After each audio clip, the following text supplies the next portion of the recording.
The first is the private sphere of religious practice and the social work that is done by religiously affiliated organizations. This is the first distinction.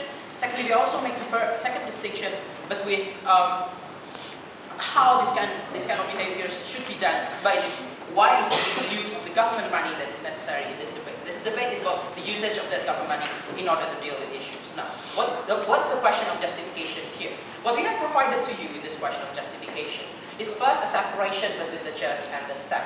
In that when the government provides money, that money should flow equally to provide the same opportunities for all individuals. They have never embarked on that idea of the separation of church and state. And then when these institutions are discriminatory, giving the money to other people, we think that this kind of institutions no longer deserve government support. That government support should have been shifted to other areas, members of the House. Moreover, the problem with their analysis is that they're assuming that the idea was about creation of jobs. That is wrong. Our idea is about the equality of chances for individuals to enter jobs. We pointed out to you that in the public sector, there is already no discrimination. It means that everybody has the same chance.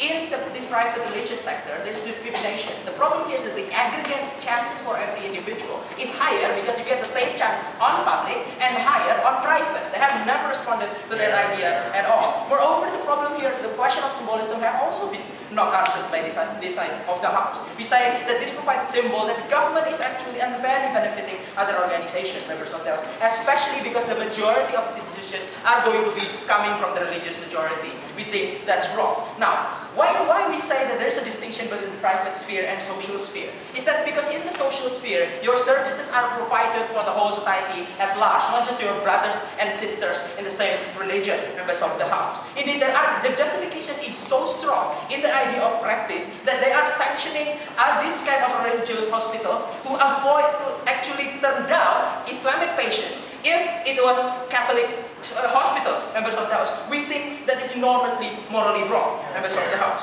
Okay, they also pointed out to you that there is loss to customers, that schools are not allowed, for example, to provide better facilities for boys compared to women, compared to girls. And we question the moral difference here, because if you do not want if you provide anti-discrimination laws towards customers, why do you not provide anti-discrimination laws towards employees, members of the House? They also say that this is government money that is not deserved by these individuals, that they do not have the right and entitlement to that money. So the government are able to attach conditions to that money. No response at all, because this is the idea that how this is necessarily government money, right? Because the government provide them to the needs. But what needs? Which needs, right? The question here is that our side of the House has proven to you that the needs can be shown better when you funnel this government money to institutions that does not discriminate against other people, members of the House. They say that the idea here is that we should make our own hospitals, and that is where we provide more equal jobs. Secondly, first, equality is not going to be achieved under their model. Secondly, also, that's exactly what I'm saying. There is an opportunity cost here, members of the House. We are going to take that grant money provided there and build schools, normal schools, and public hospitals if necessary, because this institution never comply. What the government side House is doing here is providing them a chance to actually deserve this government grant in the first place, and therefore the government doesn't have to build them. But we already put a built-in safety net, is that if these institutions are unwilling to do so, we are going to take away their rights and use them to build public institutions. We think that's exactly where they're wrong in this debate.